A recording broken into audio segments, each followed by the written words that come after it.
South India Shopping Mall, The Wedding Mantra, Sarikotta Wedding Collection, South India Shopping Mall.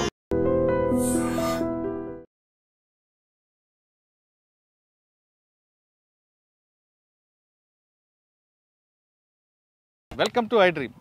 ఇప్పటి వరకు నల్లమల్ల ఫారెస్ట్లో ఏం జరుగుతుంది, నల్లమల్ల ఫారెస్ట్లో యాక్టివిటీస్ అన్నీ కూడా చూసాం. ఇక నల్లమల్ల ఫారెస్ట్లో ఉన్న ప్రత్యేక ఆకర్షణగా ఉన్న టైగర్ సఫారీ. ఈ సఫారీలో వెళ్ళే ముందు లోపల చాలామందికి తెలియని విషయాలు చాలా ఉంటాయి.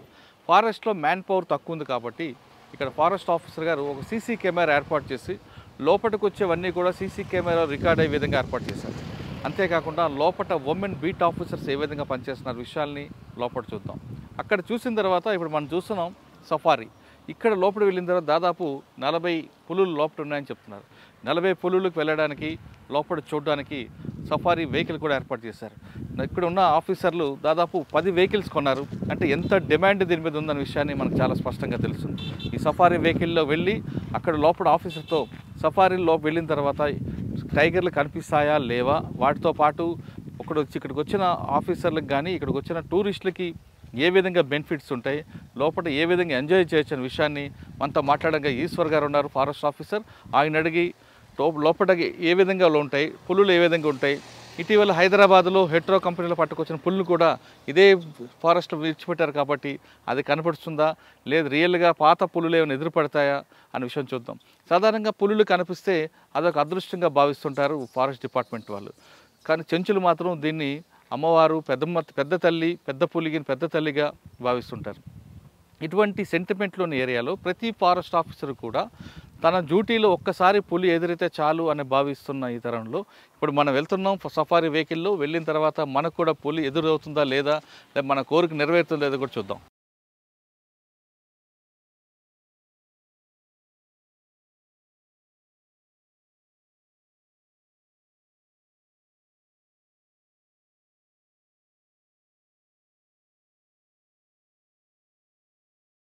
నల్లమల్లలో వచ్చిన తర్వాత మన్నూరు చెక్ పోస్ట్ నుంచి లోపలికి వచ్చాం. నల్లమల్ల ఫారెస్ట్లో మనం చాలా విషయాలు తెలుసుకున్నాం. అయితే ఇప్పుడు ప్రస్తుతం సఫారీలో వెళ్తున్నాం. సఫారీలకు వెళ్ళిన లోపల పులులు ఎదురవుతాయి లేదంటే వచ్చిన వాళ్ళకి ఏ విధంగా ఫారెస్ట్ డిపార్ట్మెంట్ అధికారులు రక్షణ కల్పిస్తారు, ఒకవేళ పులి ఎదురైతే ఏం చేయాలి, అంతేకాకుండా ఎన్ని పులులు ఉన్నాయి, పులులు ఏ విధంగా పనిచేస్తుంటాయి, పులుల యొక్క పనితీరు ఏ విధంగా ఉంటుంది, ఒకవేళ మనుషులు కనబడితే ఏ విధంగా అటాక్ చేస్తే మనం ఎలాగ దాన్ని డిఫెన్స్ చేసుకోవాలితో పాటు కేవలం పులులే కాకుండా ఫారెస్ట్లో కనిపిస్తున్న ప్రతి జంతువు తన ప్రాణాన్ని కాపాడడానికి ఏ విధంగా అటాక్ చేస్తుంది లేదా తన ప్రాణాన్ని కాపాడడానికి ఏ విధంగా వార్నింగ్ ఇస్తుంది అనే విషయాల్ని ప్రస్తుతం మనతో సఫారీలో ఉన్న ఈశ్వర్ గారు. ఈశ్వర్ గారు నమస్తే అండి. నమస్తే ఈశ్వర్ గారు, ఈ సఫారీ ఇది సాధారణంగా గుజరాత్లో గిర్, దాంతోపాటు ఉత్తరాఖండ్ అటువంటి ప్రాంతాల్లో చూసాం.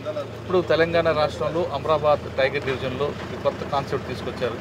ఈ కాన్సెప్ట్లో మీరు ప్రొవైడ్ చేస్తున్నట్లుగా సఫారీలో ఎంత ఛార్జ్ చేస్తారు, లోపలికి వెళ్ళిన తర్వాత అసలు నిజంగా పులులు ఎదురవుతుంటాయా లేవా, సైట్ అవుతాయా లేవా? మనకి సఫారీ అనేది 2 విధాలుగా ఉంది. ఒక జనరల్ సఫారీ, ఇప్పుడు మనం ఫరాబాద్ గేట్ నుంచి ఉందో అక్కడ పర్ వెహికల్కి మనం 1200 ఛార్జ్ చేస్తాము. టోటల్ డ్యూరేషన్ 1.5 hour ఉంది. అలా కాకుండా మనకి టైగర్ స్టే ప్యాకేజ్లో కూడా సఫారీ రావచ్చు. సో అది పార్ట్ ఆఫ్ ప్యాకేజ్గా కంప్లీట్ హోల్ ప్యాకేజ్ ఉంటుంది. సో ఆ విధంగా కూడా సఫారీ మనం చేయొచ్చు. సో ఇందులో భాగంగా మనం ఫరాబాద్ గేట్ నుంచి ఫరాబాద్ వ్యూ పాయింట్కి వెళ్తాము. మనకి జనరల్ సఫారీ అయితే టోటల్లీ 36 kilometers ఉంటుంది. మనం జనరల్ సఫారీ కాకుండా టైగర్ స్టే ప్యాకేజ్ అయితే ఇంకా ఎక్కువ డ్యూరేషన్ ఉంటుంది. సో యానిమల్ సైటింగ్ అనేది అందులో ఎక్కువ ఉంటుంది. ఓకే, ఇప్పుడు మనం తీసుకునే ప్యాకేజ్లో టూరిస్ట్కి కానీ లేదా మీకు కానీ ఎప్పుడైనా ఎదురవుతుంటాయి? అవుతాయండి, ఛాన్సెస్ చాలా ఎక్కువ ఉంటాయి. మనకి లాస్ట్ వీకే అరౌండ్ ఈవినింగ్ 4 to 4:30 ఆ టైంలో టైగర్ అనేది సైటింగ్ అయినదండి. జనరల్ సఫారీ వాళ్ళకి సైటింగ్ అయింది. ఓకే సార్, లోపలికి వెళ్ళిన తర్వాత ఎప్పుడైనా సడన్గా అవి ఎదురే అనుకోండి, మనం ఏ విధంగా రెస్క్యూ చేయాలి? మా వరకు ఫారెస్ట్ స్టాఫ్ వరకు టైగర్ వన్స్ కనిపించేసరికి చాలా హ్యాపీగా ఫీల్ అవుతారు. అంటే వాళ్ళ సర్వీస్లో టైగర్ చూడడం అనేది చాలా అదృష్టంగా భావిస్తారు. ఏ విధంగా అంటే టైగర్ రిజర్వ్లో పనిచేస్తూ టైగర్ చూడడం అనేది చాలా రేర్ ఆపర్చునిటీ. సో దాన్ని వాళ్ళు చాలా అదృష్టంగా భావిస్తారు. మోస్ట్లీ టైగర్ అనేది షై యానిమల్. ఒకవేళ అది మన తారసపడినా కూడా అది మనం డిస్టర్బ్ చేయకుండా ఉన్నంత వరకు అది కూడా సైలెంట్గా ఉండి చూసి వెళ్ళిపోతుంది. సో మోస్ట్లీ దాని నుంచి మనకి ఎటువంటి ప్రాణాపాయం అనేది ఉండదండి. ఓకే, మనం టైగర్ విషయం పక్కన పెడితే సాధారణంగా ఏ జంతువైనా ఎదురైనప్పుడు ముందు ఏ కాషన్ ఇస్తుంటాయా లేదు డైరెక్ట్ అటాక్ చేస్తుంటాయి? ఒక్కొక్కటి ఎగ్జాంపుల్ చెప్పండి. ఇప్పుడు ప్రతి వైల్డ్ యానిమల్ మనకి ఫస్ట్ వార్నింగ్ అనేది ఇస్తుంది. మనకి ఒకవేళ స్నేక్ అనేది ఉంటే స్నేక్ వచ్చేసి పడగ విప్పుతుంది. ఫర్ ఎగ్జాంపుల్ కోబ్రా లాంటిది పడగ విప్పుతుంది. విప్పిన తర్వాత అది కొంచెం ఇప్పుడు కొన్ని రసల్స్ వైపర్ లాంటివి సౌండ్ కూడా చేస్తాయన్నమాట. దాని యొక్క తోకతోని సౌండ్ చేస్తుంది. సో అది మన ఫస్ట్ వార్నింగ్గా ట్రీట్ చేసి అక్కడి నుంచి అలర్ట్ అయ్యి వెళ్ళిపోవడం అనేది చాలా ఉత్తమమైన పని. ఓకే, ఒకవేళ పాము ఎదురైతే ఫస్ట్ మీరు అన్నిట్లుగా కొంచెం పడగ విప్పుతుంది, రెండోసారి పూర్తిగా వెళ్ళిపోతుంది, మూడోసారి కాటు వేస్తుంది. అవునండి. అంటే ఫస్ట్ బైట్లోనే విషం ఉంటుందా? మనకి ఫస్ట్ బైట్లో విషం ఉండదండి. మోస్ట్లీ మనకి డ్రై బైట్ అంటారు. అంటే అందులో వినం అనేది ఉండదు. అది ఎందుకంటే వినం అనేది ప్రతి స్నేక్కి చాలా ప్రీషియస్ అది. సో అది చాలా రేర్ అకేషన్స్లోనే యూజ్ చేస్తుంది. సో అందుకని ఫస్ట్ అనేది డ్రై బైట్ వేస్తుంది. డ్రై బైట్ తర్వాత కూడా ఒకవేళ అది ఇంకా ఒకవేళ అది థ్రెట్ లాగా ఫీల్ అవుతే అప్పుడు దాని యొక్క వెనం అనేది యూజ్ చేసి యాక్చువల్ బైట్ అనేది అప్పుడు వేస్తుంది. ఓకే, పాము గురించి చెప్పారు. అదేవిధంగా పులి ఎదురైంది అనుకోండి, ఫస్ట్ అదే విధంగా గాండ్రిస్తుందా లేదా డైరెక్ట్ అటాక్ చేస్తుందా? ఇప్పుడు మనకి జనరలీ టైగర్ అనేది షై యానిమల్, చూడంగానే మనం చూసి వెళ్ళిపోవడం జరుగుతుంది. అలా కాకుండా ఒకవేళ టైగరస్ దాని యొక్క కప్స్తో ఉంటే అది దాని కప్స్కి ఏమైనా అటాక్ మనం చేస్తామనే భయంతో గాండించడం జరుగుతుంది. గాండించిన తర్వాత అప్పటికి మనం వెళ్ళకపోతే కొంచెం ముందుకు వచ్చి మనం బెదిరించడానికి ప్రయత్నిస్తుంది అన్నమాట. సో ఈ రెండు వార్నింగ్స్ మనం అర్థం చేసుకొని వెళ్ళిపోతే మనకి ఎటువంటి ప్రాబ్లం అనేది ఉండదు. కానీ మనుషులు చూడగానే అటాక్ చేస్తుంటే కొన్ని వీడియోస్ చూస్తాను, చంపడానికి ప్రయత్నం చేస్తుంటాయి కదా. అది అంటే ఏ జంతువు అని కానీ దానికి మనం దానికి థ్రెట్ చేస్తున్నప్పుడే అటాక్ చేస్తుంది. అటాక్ కూడా ఏంటంటే అది మోస్ట్లీ ఫుల్ ఫ్లెడ్జ్డ్ అటాక్ ఉండదు అది. సో జస్ట్ అది మనకి వచ్చి ఒక దెబ్బ వేసి వెళ్ళిపోవడానికి ప్రయత్నిస్తుంది, కానీ ఏనాడు మనం చంపడానికి ప్రయత్నించదు. ఓకే, సార్ పులి గురించి చెప్పారు. ఎలుగుబంటి? ఇప్పుడు ఎలుగుబంటి వచ్చేసి స్మెల్ ద్వారా ఐడెంటిఫై చేస్తుంది మోస్ట్లీ. సో దాని సరౌండింగ్స్లో యానిమల్ స్మెల్ వచ్చినప్పుడు ఒక విధంగా రియాక్ట్ అవుతుంది, హ్యూమన్స్ స్మెల్ వచ్చినప్పుడు ఒక విధంగా రియాక్ట్ అవుతుంది. హ్యూమన్స్ వచ్చినప్పుడు అది గాండ్రిస్తుంది అనమాట. గాండ్రించినప్పుడు మనం అది అర్థం చేసుకొని వెళ్ళిపోవాలి. లేదు అన్నప్పుడు అది కొంచెం ముందుకి ఛార్జ్ అవుతుంది. సో ఛార్జ్ అయినప్పుడు మనం అక్కడి నుంచి అంత త్వరగా వెళ్ళిపోవాలి. మేము ముఖ్యంగా మా స్టాఫ్ వాళ్ళు ఫారెస్ట్లోకి వెళ్ళినప్పుడు ఎలుగుబంటిలతోనే ఎక్కువ ఛాలెంజ్ ఉంటుంది. సో ఎలుగుబంటి అలా గాండించినప్పుడు మా వాళ్ళు అక్కడే ఉన్న ఏదైనా ఒక పెద్ద అంటే వాళ్ళు ఎప్పుడు వాళ్ళతో ఒకటి కర్ర కానీ క్యారీ చేస్తారు. క్యారీ చేసినప్పుడు వాళ్ళు దాన్ని పక్కన చెట్టుని గట్టి కొడతారు. కొట్టినప్పుడు ఆ సౌండ్కి అది కూడా కొంచెం అలర్ట్ అయ్యి అది కూడా వెళ్ళిపోతుంది. ఓకే, మీరు పులి గురించి చెప్పారు, పాము గురించి చెప్పారు, ఎలుగుబంటి గురించి చెప్పారు. ఏనుగు ఎదురైతే ఏ విధంగా మనం కాషన్ ఇస్తారు? ఇప్పుడు మన అమ్రాబాద్ టైగర్ రిజర్వ్లో మన ఎలిఫెంట్ అనేది లేదు. బట్ ఎలిఫెంట్ జనరల్గా ఏం చేస్తుందంటే దాని యొక్క తొండంని అంటే కిందకి వంచుతుందండి. వంచినప్పుడు ఒక వార్నింగ్ లాగా తీసుకుంటాం. అది అలర్ట్ నెక్స్ట్ వార్నింగ్ వచ్చేసి కాళ్ళని రబ్ చేస్తుంది. అంటే మనం ఏదైతే ఇప్పుడు ఎద్దులు ఇట్లా కాళ్ళని గ్రౌండ్కి రబ్ చేస్తాయో ఎస్ అలా చేస్తారు. అవునండి, కాళ్ళు దిగుతున్నట్టు అదేవిధంగా ఎలిఫెంట్ కూడా చేస్తుంది. సో అది వన్స్ మనం ఐడెంటిఫై చేసి అక్కడి నుంచి వెళ్ళిపోవడం అనేది చాలా హెల్ప్ఫుల్. ఇవన్నీ కాకుండా కాషన్ ఇవ్వకుండా అటాక్ చేసే జంతువులు ఉంటాయి. 99% ఏవి అంటే కాషన్ ఇవ్వకుండా అటాక్ చేయవండి. అన్లెస్ అండ్ అట్లా అది థ్రెటన్ అండ్ ఫీల్ అయినప్పుడు, అంటే దానికి రెస్పాన్స్ టైం అనేది చాలా తక్కువ ఉన్నప్పుడు, దానికి ఏం చేయాలని తెలియనప్పుడు అవుట్ ఆఫ్ రిఫ్లెక్స్ యాక్షన్ ఆ విధంగా చేసే ఛాన్స్ ఉంటుంది. ఇప్పుడు మనం అమరాబాద్ టైగర్ జోన్లోకి వచ్చాం, సఫారీలో తిరుగుతున్నాం.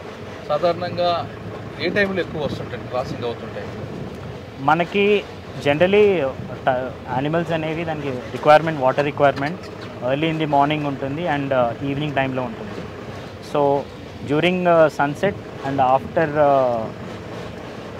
డ్యూరింగ్ సన్ రైజ్ అప్పుడు అండ్ ఆఫ్టర్ సన్సెట్ అప్పుడు ఎక్కువ సైటింగ్స్ అవుతాయి. సో ఒక వాటర్ బాడీ నుంచి ఇంకో వాటర్ బాడీకి మూవ్ అయ్యేటప్పుడు మనకి ఆ టైంలో సైటింగ్స్ అనేవి ఎక్కువ ఉంటాయి. ఇప్పుడు మనం వస్తున్న ఈ పీరియడ్ ఇప్పుడున్న ఈ ప్లేస్లో కేవలం పులులే ఉంటాయా, ఇంకా వేరే జంతువులు కనిపిస్తాయి? మనకి టైగర్తో పాటు లెపర్డ్స్ ఉంటాయండి, చిరుతపులిలో. చిరుతపులితో పాటు ఎలుగుబంటి ఇంకా అవి కాకుండా హర్బివర్స్ అంటే మనకి జింక స్పీషీస్ చాలా ఉన్నాయి. సాంబార్ డియర్ ఒకటి, స్పాటెడ్ డియర్ ఒకటి, అండ్ మనకి చింకారా అని చెప్పేసి ఇలా వేరియస్ జింకలు కూడా మనకి ఇక్కడ ఉన్నాయి. ఇక్కడ మీ ఫారెస్ట్లోకి సఫారీ ద్వారా తీసుకెళ్తుంటారు, వాళ్ళకి సెక్యూరిటీ అంతా మీరే చూస్తారా? అవును, మేమే చూస్తాము. మాతో పాటు మా జనరలీ డ్రైవర్ ఆయన వాళ్ళకి చాలా ఎక్స్పీరియన్స్ ఉంటుంది. అండ్ ఉన్న డ్రైవర్స్ కూడా చాలా వరకు చెంచూస్ ఉన్నారు. సో వాళ్ళకి యానిమల్స్ వచ్చినప్పుడు ఏ విధంగా నేను చెప్పినట్టు వార్నింగ్స్ ఏ విధంగా వాళ్ళు ఐడెంటిఫై చేసి అకార్డింగ్లీ ప్రికాషన్ మెజర్స్ తీసుకుంటారు. అది కాకుండా అపార్ట్ ఫ్రమ్ దట్ మాకు వైర్లెస్ ప్రతి వెహికల్కి వైర్లెస్ ఎక్విప్మెంట్ ఉంటుంది. సో వైర్లెస్ ఎక్విప్మెంట్ ద్వారా ఎక్కడైనా ప్రాబ్లం ఉన్నప్పుడు వైర్లెస్ ద్వారా కమ్యూనికేట్ చేసుకుంటాం. ఓకే సార్, ఇప్పుడు 2400 రూపాయలు లేదా 1000 రూపాయలు మినిమం సఫారీతో లోపలికి వస్తాం సార్. పులి కనబడిపోవడం పక్కన పర్వాలేదు, ఏదో ఒక జంతు కనబడుతుందా, లేదంటే నిరాశ నిస్సృత వెళ్ళాల్సి వస్తుంది వచ్చిన వారు? అంటే ఇక్కడ దాన్ని నేను వేరే విధంగా చెప్పదలుచుకున్నాను అండి. ఇప్పుడు మనకి ఫర్ ఎగ్జాంపుల్ సిటీలో ఉంటే చాలా పొల్యూషన్ లాంటిది ఉంటుంది. ఇప్పుడు ఇలాంటి ఏరియాలో వచ్చినప్పుడు చాలా ఫ్రెష్ ఎయిర్ అనేది ఉంటుంది. మనకి ఇప్పుడు కోవిడ్ సెకండ్ వేవ్ వచ్చినప్పుడు అదే ఆక్సిజన్ కోసం చాలా ఇబ్బంది పడ్డాము. ఇక్కడ చాలా ఎక్కువగా ఉంటుంది, చాలా ఫ్రెష్ ఉంటుంది. అండ్ దీంతోపాటు ఇక్కడ ఉన్న అంబియన్స్ అంటే మనకి ఇప్పుడు జపాన్లో ఒక షిన్రిన్ యోకో అంటారు, అంటే ఫారెస్ట్ బాత్ అంటారు. ఫారెస్ట్ బాత్ అంటే వాళ్ళ కాన్సెప్ట్ ఏంటంటే ఫారెస్ట్లో నడుచుకుంటూ వెళ్తుంటే చెట్లు వదిలే స్మెల్స్ కానీ లేకపోతే బర్డ్స్ వేసే సౌండ్స్ కానీ వీటివన్నిటి వల్ల మెంటల్ పీస్ అనేది చాలా ఉంటుంది. సో మనం దాన్ని కూడా ఆ విధంగా కూడా బెనిఫిట్ అవ్వచ్చు అన్నమాట. ఇప్పుడు అమరాబాద్ ఫారెస్ట్ రేంజ్లో ఎన్ని ఎకరాలు ఉంది, ఎన్ని పులులు ఉంటాయి, మొత్తం ఎన్ని కిలోమీటర్లు చూపిస్తాం? మనకి మొత్తం అమరాబాద్ టైగర్ రిజర్వ్ వచ్చేసి 2611 స్క్వేర్ కిలోమీటర్స్ అండి. సో ఇప్పుడు మననూర్ రేంజ్ ఒకటి వచ్చేసి 49,000 హెక్టర్స్ అండి. సో ఈ 49,000 హెక్టర్స్లో కరెంట్లీ మా పర్టికులర్ రేంజ్లో 3 to 4 టైగర్ మూమెంట్స్ ఉన్నాయి. ఓవరాల్ టైగర్ రిజర్వ్లో చూసుకుంటే మనకి 24 నుంచి 30 టైగర్స్ వరకు ఫోటోగ్రాఫిక్ ఎవిడెన్సెస్ ఉన్నాయి. ఫోటోగ్రాఫిక్ ఎవిడెన్సెస్ అంటే మా కెమెరా ట్రాప్స్లో క్యాప్చర్ అయిన ఇమేజెస్. అవి కాకుండా ఇంకా ఎక్కువ కూడా ఉండొచ్చు. ఫారెస్ట్లో ఇప్పుడు ఇలాంటి జంతువులు కనిపిస్తున్నాయి, ఆ జంతువుల గురించి మనతో ఈశ్వర్ గారు చెప్తారు. ఈశ్వర్ గారు చెప్పడం మనం చూస్తుంది జంతువు ఏంటి? అది నీల్గాయ్ సార్. అది నీల్గాయ్ దాని పిల్లతో ఉంది. సో ఇప్పుడు మనం చూడొచ్చు నీల్గాయ్ యొక్క పిల్ల ఉంది. పిల్ల జనరలీ ఏజ్ కూడా మనం చెప్పగలం సార్. అంటే దాని యొక్క బాడీ హైట్కి ఎంత హైట్ ఉందో దాన్ని బట్టి అది 6 months ఉందా లేకపోతే 12 months ఉందా, 1 year ఉందా అనేది రఫ్గా మనం ఒక ఎస్టిమేట్ చేయొచ్చు. మనకి జనరలీ ఈ నీల్గాయకి ఒక 2 నుంచి 3 పిల్లలు పుడతాయి సార్ ఒక్కసారిగా. ఒక 1 time 2 to 3 బేబీస్కి డెలివరీ చేస్తుంది. అండ్ జనరలీ ఈ బేబీని కాపాడుకోవడానికి ఎక్కడైతే చెట్ల పొదలు ఎక్కువ ఉంటాయో ఆ ప్లేస్లో తిరుగుతూ ఉంటుంది. సో దట్ వేరే ప్రీడేటర్స్ అంటే మనకి వైల్డ్ డాగ్స్ కానీ లెపర్డ్స్ కానీ టైగర్స్ కానీ కనిపించకుండా చాలా జాగ్రత్తగా అది తీసుకెళ్తూ ఉంటుంది. ఇప్పుడు ఇలాంటి వాటి మీద కూడా పులులు అటాక్ చేసే అవకాశం ఉంటుంది కదా? చేస్తాయండి, పులులు అటాక్ చేస్తాయి. ఇప్పుడు మనం ఉన్న ఏరియా అంతా కూడా టైగర్ జోన్. అవునండి. ఇక్కడ మేము దాదాపు 40 టైగర్స్ ఉన్నాయని చెప్తున్నాం. అవునండి. ఇక్కడ ఇవి వస్తున్నాయి. అవునండి. మరి వాటికి డేంజర్ కదా? అంటే మనకి ప్రకృతిలో సర్వైవల్ అది ఫిటెస్ట్ అండి. ఇప్పుడు టైగర్ దీని మీద డిపెండ్ అవుతుంది. అండ్ అది ఆ విధంగానే మనకి న్యాచురల్ బ్యాలెన్స్ అనేది ఏర్పడుతుంది. So as part of wild థింగే మనకి ఒక యానిమల్ మీద డిపెండ్ అవుతూ ఇంకో యానిమల్ అనేది సర్వే అవ్వడం జరుగుతుంది. ఇప్పుడు మనం ఉన్న ఏరియాతో పాటు ఇక్కడ చెంచు పెంటలు కనిపిస్తున్నాయి. అవును. ఎన్ని ఉండొచ్చు అండి ఇక్కడ? వాళ్ళకి ఏ విధంగా జీవనాధారం? మనకి టోటల్ ఒక 14 చెంచు పెంటస్ ఉన్నాయండి. ఓకే. ఈ చెంచు పెంటలో మనకి డిఫరెంట్ పాపులేషన్ ఉంటుంది. మనకి చిన్న పెంట సైజ్ తీసుకున్నా కూడా మనకి ఒక 15 to 20 మెంబర్స్ ఉంటారు. మనకి మ్యాక్సిమం ఒక 90 to 100 మెంబర్స్ ఉన్న ఒక చెంచు పెంట కూడా ఉంది. అప్పాపూర్ అనే పెంటలో మనకి 90 to 100 మెంబర్స్ అనేది అక్కడ మనకి ఉంటారండి. వాళ్ళని బయటకు తీసుకురావడానికి ఏర్పాటు చేస్తుంటారా, లేదా వాళ్ళకి రావడానికి ఇష్టం ఉందా లేదంటారు? వాళ్ళకి అంటే ప్రస్తుతానికి వాళ్ళకి over the period of time వాళ్ళ జనరేషన్స్ చదువుకోవడం చేయడంతో పాటు వాళ్ళకి అవేర్నెస్ పెరిగి వాళ్ళకి బయట ఉండే బెనిఫిట్స్ వాళ్ళకు కూడా కావాలనే ఉద్దేశంతో వాళ్ళు కూడా వాలంటరీగా ముందుకు వచ్చి వాలంటరీ రీలొకేషన్లో భాగంగా వాళ్ళు కూడా ఇప్పుడు బయటకు రావాలని ఆలోచిస్తున్నారు. ఇప్పుడు ఈ టైగర్ పాయింట్ నుండి మనం వ్యూ పాయింట్ ఎంత దూరం ఉంటుందని అక్కడ ఏం కనిపిస్తుంటుంది? ఇప్పుడు ఇక్కడ నుంచి దాదాపుగా మనకి ఒక 2-3 కిలోమీటర్స్లో వ్యూ పాయింట్ రీచ్ అవుతాం. ఈ వ్యూ పాయింట్ అనేది మనకి ఒక ఎడ్జ్ నుంచి ఎడ్జ్ నుంచి కింద వ్యాలీ పార్ట్ అంతా కనిపిస్తుంది. ఆ పర్టికులర్ ఎడ్జ్ వ్యూ పాయింట్ నుంచే మనకి రుసుల చెరువు అని ఒక బ్యూటిఫుల్ లేక్ ఉంటుంది. సో మన ఆ లొకేషన్ నుంచి కూడా చూడొచ్చు. ఈ పర్టికులర్ వ్యూ పాయింట్ అనేది మనకి సన్సెట్ అప్పుడు, సన్ రైజ్ అప్పుడు చాలా అద్భుతంగా ఉంటుంది. సో చాలామంది కేవలం ఈ వ్యూ పాయింట్ చూడడానికి చాలా దూరం నుంచి వస్తూ ఉంటారు.